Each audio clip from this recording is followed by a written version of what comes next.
Since the very beginning of the series, Pokémon has had man-made areas that have become abandoned for all sorts of reasons, just like in real life. Modern ruins have cropped up in the last century, the remnants of economic bubbles popping and obsolescence. For one reason or another, people are fascinated with them, and spend hours watching videos of people exploring dilapidated malls and hospitals. These urban areas left to rot give me a profound feeling that I have difficulty describing. It's something like a mix between sadness and nostalgia. An empty building is wrong to me, maybe even frightening. Buildings, after all, are man-made constructions. They're meant to be occupied by people. So when one isn't, it feels alien. Even in a group, being somewhere abandoned can make you feel as if you're the only person in the entire world. The second I step foot into an abandoned building, 8 billion people vanish in an instant. To others, an overgrown building is an indicator of the Earth's beautiful tendency toward nature. To me, a building in disrepair, taken back over by the planet, evokes strong feelings of an apocalypse. Like something deeply wrong has happened. When I was a kid, my friends and I explored this abandoned water treatment facility out in the country. Almost nothing was left standing but one of the brick water towers that went deep into the ground and high up into the sky. At the ground level, there was an opening that we could use to look down into it. What we saw was a spiral staircase running around the rim of this huge tube that went down and disappeared into an inky black pool. I remember that I got an odd feeling in my stomach, like it was made of lead and trying to bring me down to the ground. Many thoughts were going through my head at the time. I hoped I didn't fall in. I wondered how deep it went. But primarily, what sort of creature would reside at the bottom of that black void? That's exactly the kind of question that one would find answered at the end of a dungeon like Mauville or the Kanto power plant. So I thought I'd revisit those places in Pokemon games that still fascinate me, and try to figure out what made them that way. Let's go over some criteria first to give you an idea of what places I'll be covering. Primarily, I want to talk about structures that went up in the time since industrialization, so no ancient ruins for this video. As cool as they are, it's harder to get a sense of a lack of people in these areas, because for the most part, we don't know exactly what went on in these structures. A glance at the old Chateau, though, and there's no question. There also needs to be a sense of danger, real or imagined. The environment needs to be unwelcoming, even if it's just the risk of getting caught by law enforcement. A truly abandoned place should make you feel in your gut as if you probably shouldn't be there. There should also be an element of urban legend. I want you to picture in your mind an abandoned building in your town. What do you know about it? How did you learn about it? You probably didn't research it yourself. You didn't read books, you didn't watch a documentary, you've probably never been inside. Most likely you were fed hearsay by your Uncle Frank while he was 4 beers deep at the family barbecue. Finally, the place should be forgotten by most people. The average person living their life shouldn't have more than a few thoughts about the place in passing. With that out of the way, let's start where it all began, with the areas in Kanto. In terms of abandoned places, let's talk about the Pokémon Mansion first, because it's not an optional area.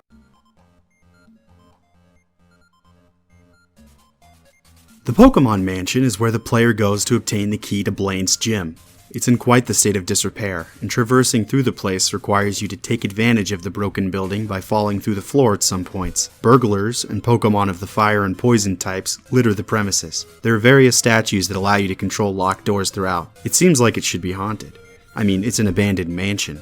But it was no tragic death that caused the abandonment of this place. It was the creation of new life. Along the way to the key, you can read optional journals lying about that detail the discovery of Mew and creation of Mewtwo. This mansion belonged at one point to a brilliant scientist who succeeded in cloning Mew. In Generations 1 and 3, the place is cleaned out, but in the Let's Go games, the actual machinery is still there.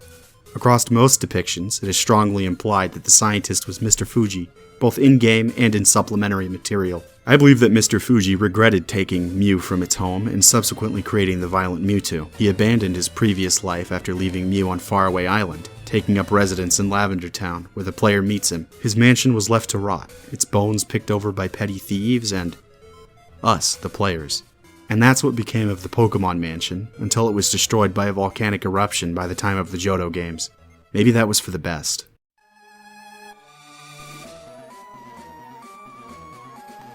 If we fly over to Route 10, we can find the power plant in Kanto.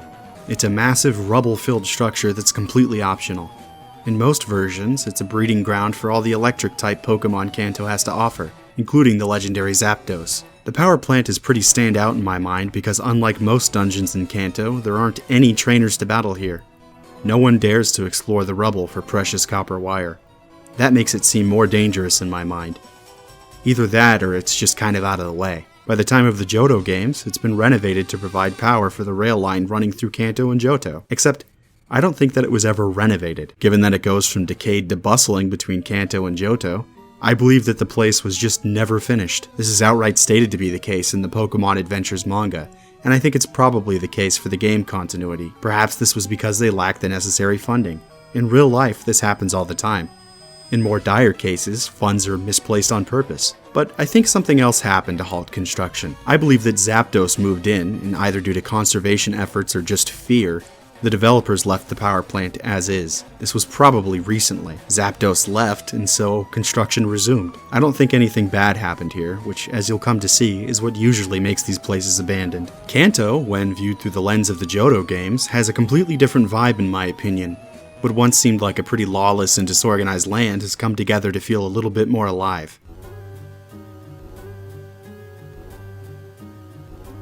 The Hoenn region has a few abandoned areas to speak of.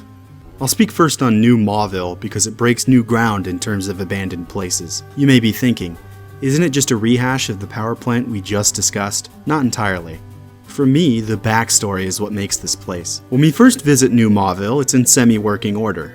It's just a subterranean power plant that was part of the Mauville City expansion project. Watson sends us there in order to decommission the place after the large generator starts to fail. Most likely, they just never ended up needing that much power because the city never expanded. Watson outright states that he's given up on updating Mauville City, which seems to be a recurring theme in Pokemon games. The idea of older characters having given up on their dreams. If they're lucky, the player steps in to vicariously see them through. In the case of Watson, though, his dreams in Ruby, Sapphire, and Emerald remain just that, as dreams. If you didn't know, Watson's expansion project actually went through in the Omega Ruby and Alpha Sapphire continuities. Because of that success turning Mauville into Mauville, New Mauville was intended to be an entire underground city stretching for dozens of stories beneath the planet. A single barricade prevents us from going down further into the bowels of New Mauville, where who knows what kind of secrets lie. Watson only sends us there when we're an experienced trainer, and something turned the all-clear signal off.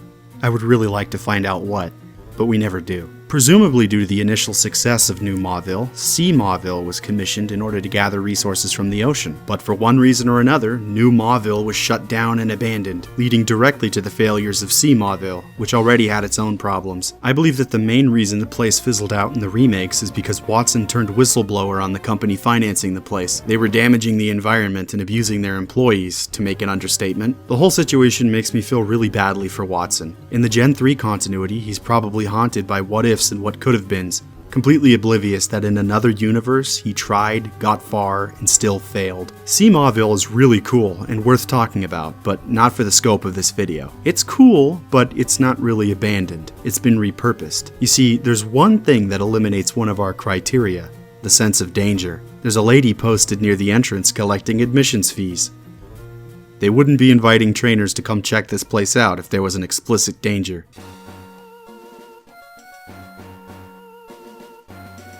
If we jump back in time and across dimensions, though, we can explore the SS Cactus, the abandoned ship that Sea Mauville replaces in the remake. The vibe is pretty similar, although the abandoned ship lacks even 10% of the lore Sea Mauville has, unfortunately. The abandoned ship gets points in my books for being an abandoned place in the middle of nowhere, the open ocean.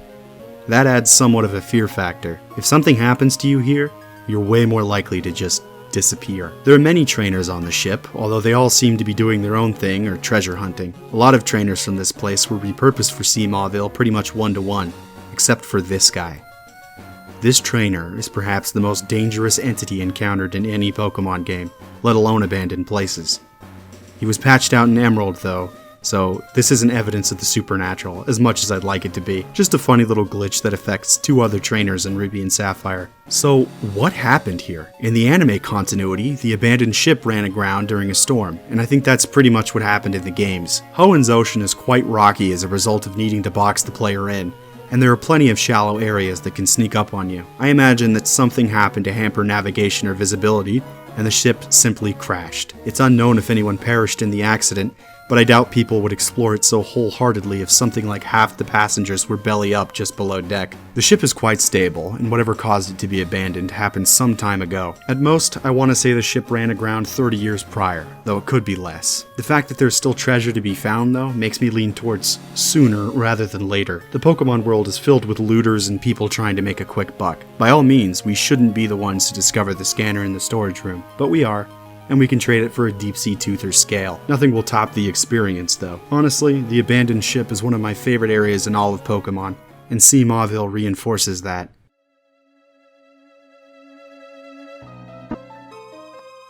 The Sinnoh region has one abandoned place that's very notorious. I used to have nightmares about the place, and going there at night meant I got no sleep. There are few things as scary as the unknown, and when left idle, the imagination can run wild, like yours might be doing right now. The Pokemon games excel at the kind of Mad Lib storytelling that lets your mind fill in the gaps. I can think of no greater example than the old Chateau of Eterna Forest. This is our first abandoned area that is more likely than not haunted. There are ghosts here, not just ghost types. In the dining room, you can sometimes see an old man float toward the kitchen. If you head toward him, there's no one to be seen. Upstairs on the second floor, you can see the specter of a little girl who does a similar disappearing act. I don't believe either are ghost-type Pokemon pulling a trick. I believe they're the genuine article.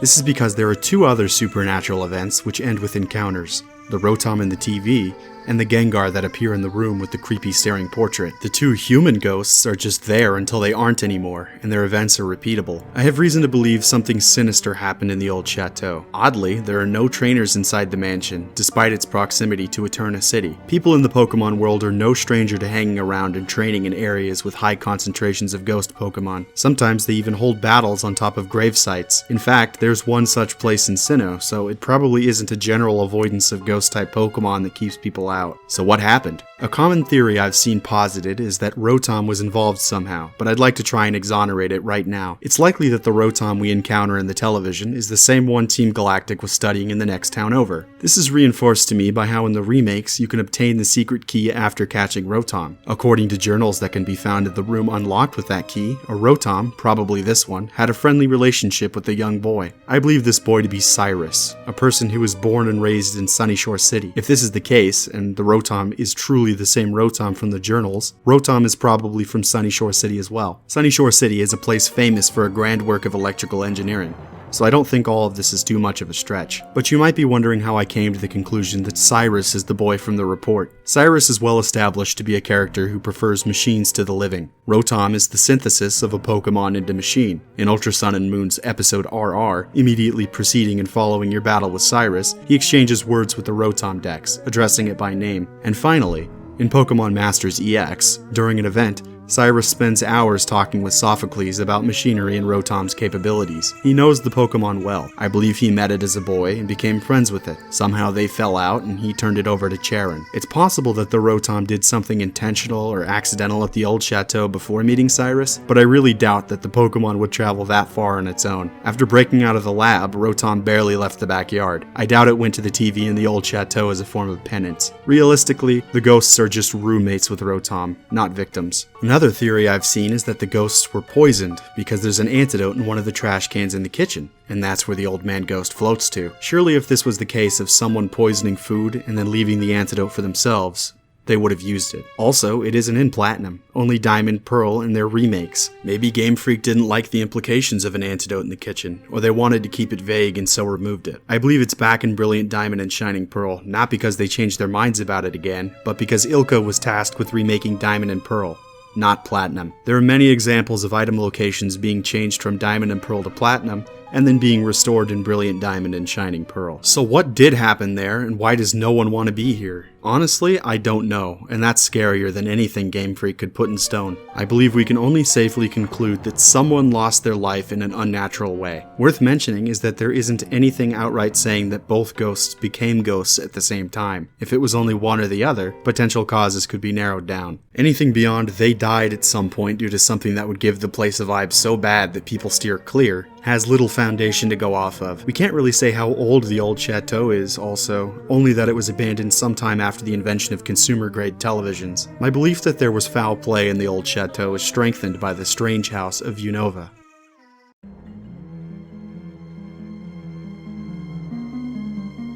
It's a very similar place to the old Chateau on paper. It's inside of an area just outside of a town, it's filled with ghost-type Pokemon, people tend to avoid it, and it's inhabited by a human ghost that causes unexplainable things. Where they differ though is that you can find trainers inside the strange house. So, I put forward then that either something verifiably worse happened in the old Chateau, or no one knows for sure. So what exactly happened in the strange house that's bad enough to keep most people away, but not all? A little girl living here fell into a deep slumber and never woke up. We meet her ghost and are tasked with taking the lunar wing to Cresselia. It's not a stretch to say that a Darkrai was probably involved, given that a similar situation involving the two lunar Pokemon plays out in the prior generation. Running under this assumption, this little girl fell into a nightmare so bad that she died. Think about the worst nightmare you've ever had in your life. Imagine how much worse it would have to be for you to stop living as a result of it. Of course, we know that the average Darkrai means no harm when it causes nightmares. The Pokédex theorizes that causing nightmares and those around it is Darkrai's passive defense mechanism. It might not even be aware of the effect it has on people. Now I want you to throw away everything I just said. You're the average Univin. You probably don't know any of that, you just know that some girl passed away young, if that. You probably run under the assumption that she got sick. Who are you to know that a nightmare creature with the capacity to take lives is running around in every shadow in the edge of your peripheral, and so you're a little more okay with running around a haunted house.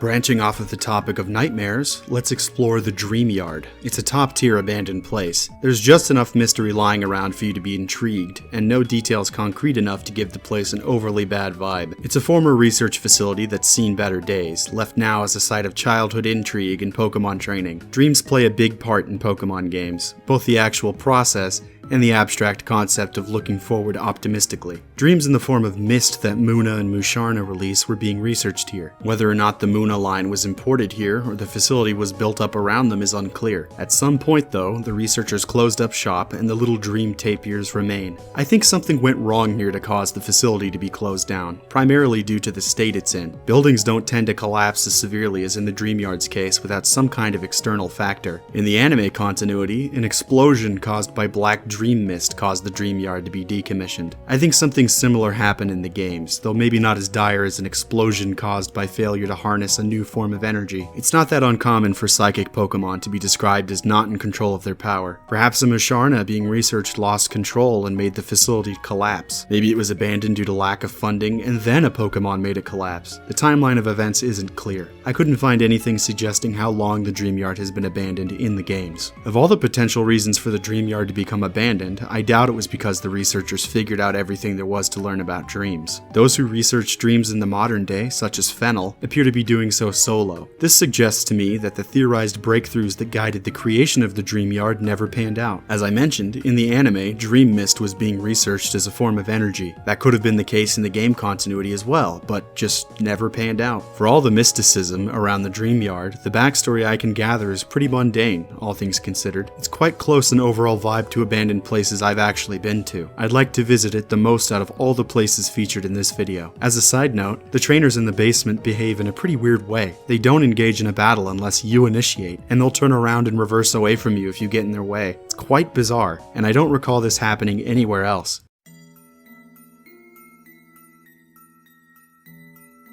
I think the previous sections have gotten pretty dark, so let's round things off with Kalos' Lost Hotel, which has nothing out of the ordinary going on. It's a place I'd very much like to visit, a mostly subterranean hotel which holds host to the punk skater culture of Kalos. There isn't much explicit lore to speak of here. The map says that it was once popular, but a tragedy left it abandoned. I didn't dig up much in terms of NPCs discussing it, or in alternate continuities. In the anime, it's still operational, and in the manga, it's merely scenery. I've got nothing concrete, except the concrete. The parts of the hotel above ground are seriously deteriorated. I hate to repeat myself, but it should not be this bad after a couple decades at most with no upkeep. I think whatever the tragedy was involved the destruction of the above ground portions of the hotel. I doubt it was a death, because then the place would probably be haunted judging by past abandoned places. I don't think it was something repeatable like an earthquake or something that would make the place structurally unsound like shoddy construction. Tons of people hang around the basement with no concern. I believe whatever happened here was a one-off incident like a wild Pokemon attack. Maybe a Rhyperior rampage, judging by the protector you can find here. I don't have too much else to say about the Lost Hotel. Like I already said, I really like like the area, but every thought I have about the place is undercut with the thought of wasted potential. This place could have been much cooler with even a little bit more soft lore. This is the place where you find Rotom on Tuesdays.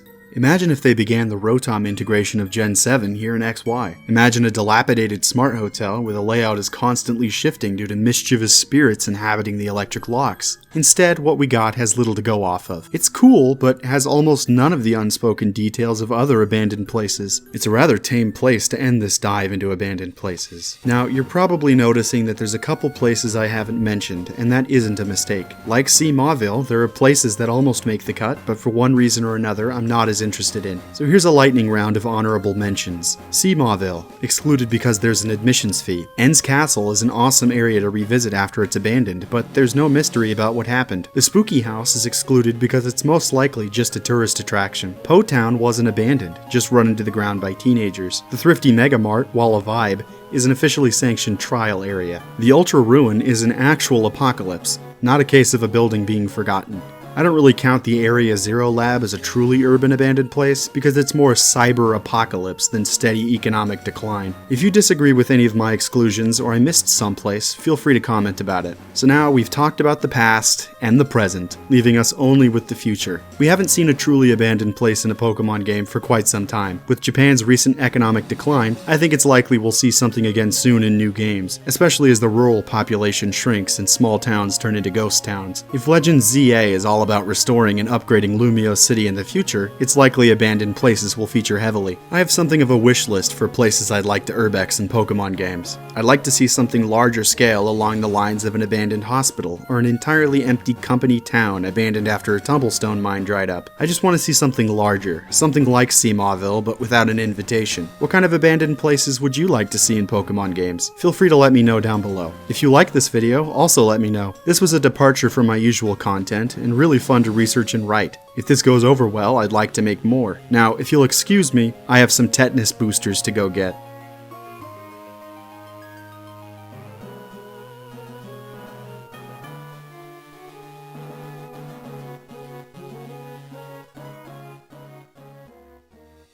So we've entered the next spooky building, and there appears to be a load-bearing pole that I hit my head on, and if it falls, we all die.